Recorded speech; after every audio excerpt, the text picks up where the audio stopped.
Hey guys, welcome back to the Ramble. I am your host, Myreology Air. Today I've had enough caffeine to fuel a moderately sized Norwegian village.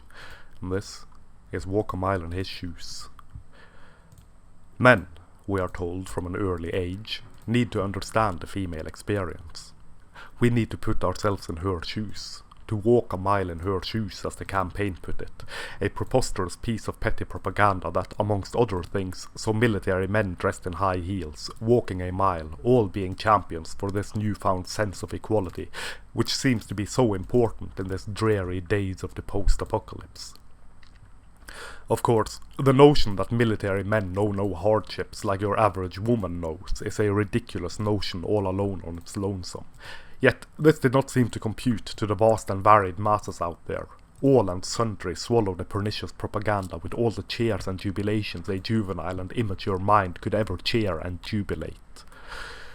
For sure, military men really don't matter much in the spectacular divide of the current year, as they are nothing to the eyes and drooling mouths of the societal zeitgeist than cannon fodder, dreary walls of faceless men, mere soulless bodies marching to the beat of a funeral drum, more meat for the grinder, government-issued expendables here to die for the country and for the protection of the women and children therein. They know absolutely nothing about hardship, about struggles and true terror, for they are disposable, and so they don't really matter. Without thinking like this about men, I fear the world could never face looking at itself in a mirror for fear of seeing the faces of dead young men sacrificed by the government for the greater good. Your average woman, on the other hand, know absolutely everything about hardship, about struggles and about true terror. For sure. For there is nothing more terrible in this world than the iPhone being so big that it does not fit into the tiny doll-like hands of women, and the same shall be said for gas pumps, which are also highly sexist, as they are too big for the ferret hands of your average woman, so strong and independent that she cannot operate a gas pump on her own. So strong and independent, in fact, that feigned victimhood is her greatest social currency and phony societal sympathy her greatest reward. Must be a terrible world to live in. Terrible and terrifying. Not to mention that the poor wamens cannot walk out their door without being sneered, glared and leered at by scores upon scores of thirsty, hungry, horny men with potent spears of rape and ruination pointing at them from unbuttoned pants and unzipped flies, ready to rape, ravage and ruin them at a moment's notice. For the fear-mongering feminist hive mind taught them to think like this. All this rape supposedly happens with the blessings of both society and the government, despite rape of a woman being considered one of the most heinous crimes there is. Men, on the other hand, cannot be raped, particularly not by a woman. That is unwanted sexual contact, or other such wordplays meant to make the rape of men by women not show up in the rape statistics. Very clever manipulations of numbers there, dear. Now take a look at the stats named something other than rape, to see the real and true picture.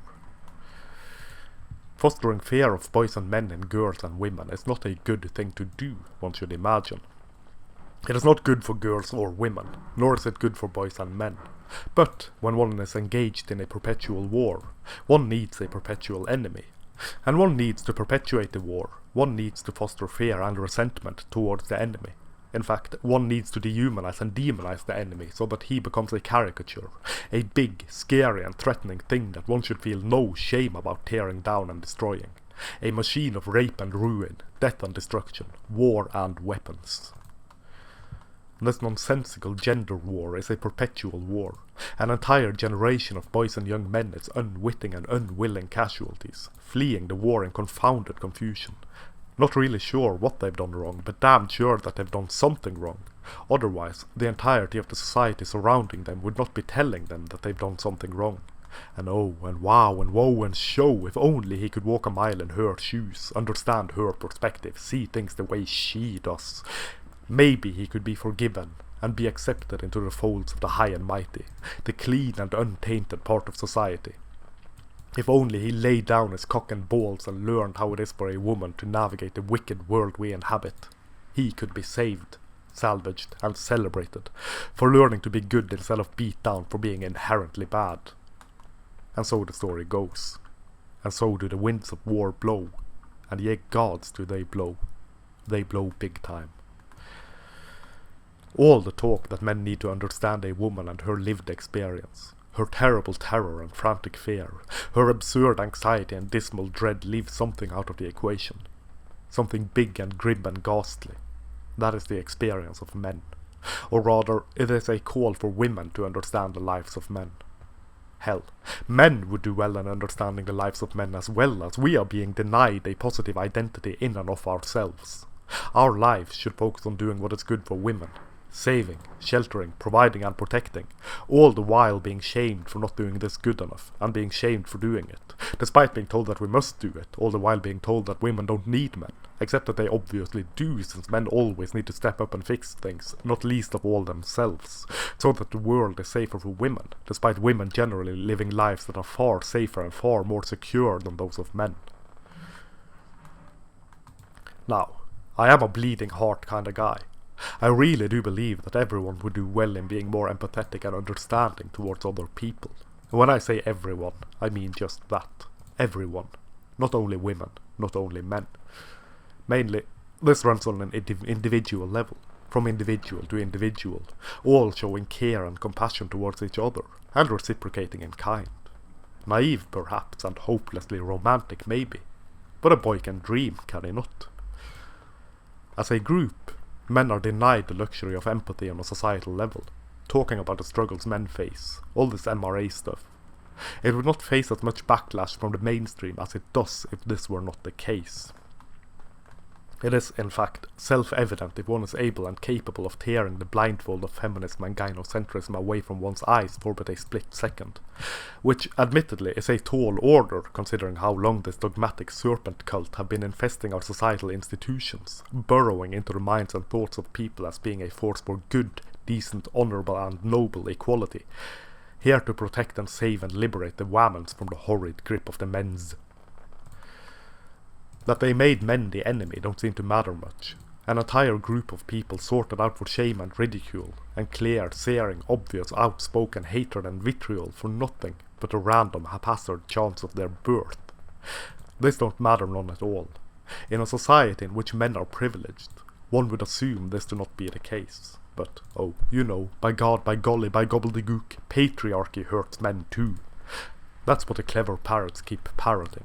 Everyone else is parroting it as well, and so it must be true, and so one is free to hate the men, for the men is what done did the wrong thing in the long agos, in the before time, in the murky fog of muddied and half-recorded history.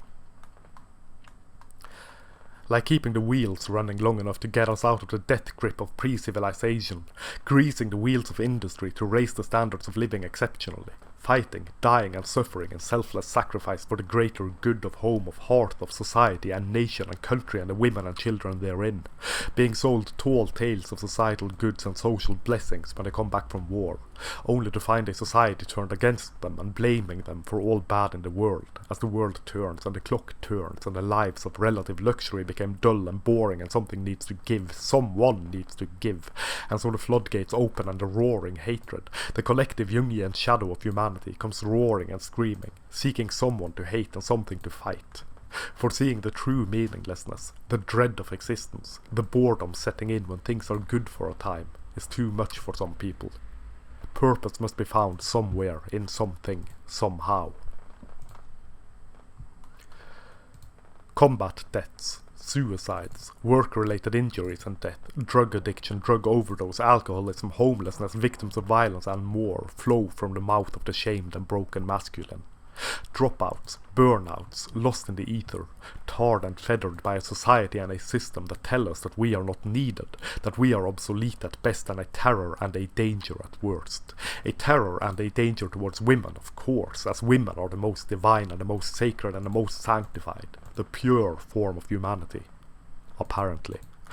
A pure and sanctified form of humanity, which we are told that we hate, all for reasons of us being men. This is a hatred which we are unaware of, which is an interesting way to get around the problem of this being a blatant goddamned lie, of course. Unconscious bias, my man, unconscious bias. Now let go of your micro-aggressive man-spreading assertiveness and give room for the feminine spirit. That men, or rather society in its entirety, hate women is a strange thing to claim as long as society constantly buckle down and listen to the nonsensical petty whining and wailing, as long as all manner of ridiculous complaints from the strong and brave and powerful feminine is given ramble room all over the goddamned place. Men do not hate women. It is quite the contrary. Evidently so, considering that we put up with all this goddamned shit all the goddamned time. Yes, bucko. A lot of this nonsense is the fault of men. Women are so hated, so oppressed and downtrodden, that petty whinging about the air conditioning being sexism extreme is taken seriously enough to be published and read by all the head boppers, bopping their heads and thinking that my, oh my, what a shame, how bad these women must have it, how can we fix this, oh my, oh my, oh my. And men are so privileged, so honored, so glorified that all our serious issues are given credence, of course. Never has there ever been any conferences focusing on men's issues that have been shut down by the might and thunder of the feminine divine. Nor has there ever been any instance where a documentary made that shines a light on the plight of men has been banned by governmental decree, or protested into oblivion by harpies, screaming and screeching and flapping their bingo wings at the abject terror that someone comes and claims that not all is milk and honey in the land of men.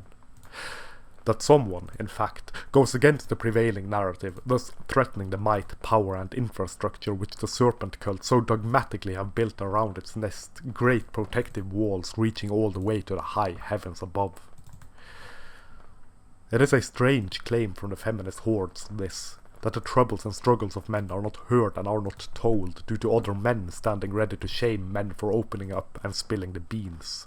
When the feminist hive mind is responsible for shutting down the talks, banning the movies, bitching and moaning and pulling fire alarms to stop men from doing what they claim they want men to do, that is, open up and talk about their issues. It's all just an act for the audience. Smoke and mirrors. A way for them to claim that they care about men too, if only men did as they were told to do. Then for men, either as a group or as individuals, being told to shut the fuck up fuckface when doing such as we are supposed to do. And why? Empathy, compassion, whatever, has become a zero-sum game, by devious design. There's not enough to go around, it seems. Giving an inch to men detracts from what is really important, the plight of women, which, in all honesty, translates into what is best for the serpent cult of feminism and its grand and glorious machine of war, death and annihilation. I don't think we will ever see a campaign titled Walk a Mile in His Shoes. There will never be a call for women to understand the lives of men, to see things from a male perspective. Many claim to already know how men feel, act, think, whatever. None of it is particularly positive, but of course they know better than men how the lives of men are. They graduated in gender studies and, with academic credentials in hand, proclaim loudly and shivering with the might and power of conceited control that what is wrong with men is the fact that they are, in fact, men, socialized into being horrible, vile little shits, living lives of unhindered privilege and never having to smash the glass ceiling. That so many men never get out of the glass cellar don't matter much. For those men, the ones at the bottom of society, are invisible to the great feminine divine. Only the rich, the powerful, the elite men are visible, which, in all honesty, is saying quite a lot. For people, in general, being told to walk a mile in his shoes, being shown the true male experience of life, would tear the entire lie down. It would turn a fraud and a sham that has been running for 50-some years completely on its head, would rip the narrative into tiny pieces and throw it to the wind. Now, of course, this is not to say that I believe all men suffer constantly, nor is it to say that I believe men should go the route of feminism, whining and whinging about every petty little thing that could be somehow misconstrued and made to be an obstacle to men. Absolutely not. Men need to find strength and confidence within themselves. Need to live their lives and love themselves for who they are, to go and find whichever path that may lead any one man towards happiness and fulfillment. It is an individual quest first and foremost. A man is fully able to carve out a bubble of happiness in life for himself, whether that be through family or through hobbies or through whatever. What gives purpose to a man's life is for the man himself to find, and if this means turning one's back on society, then so be it. If this means partaking in and contributing to society, be that in a close community or society overall, then so be it. For my part, I opted out of society such as it is a long time ago, opting instead to focus on that which brings me happiness and gives purpose to my life. What is of the utmost importance, I think, is to not give any credence to the negative messages regarding men delivered from the mainstream, to not take them to heart, to not believe in them for a second. At the end of the day, it amounts to absolutely nothing but puerile and pestilent propaganda, the rhetoric of war meant to perpetuate a war in order to give more power and influence to that which is already powerful and influential. And that, I think, is that for this ramble.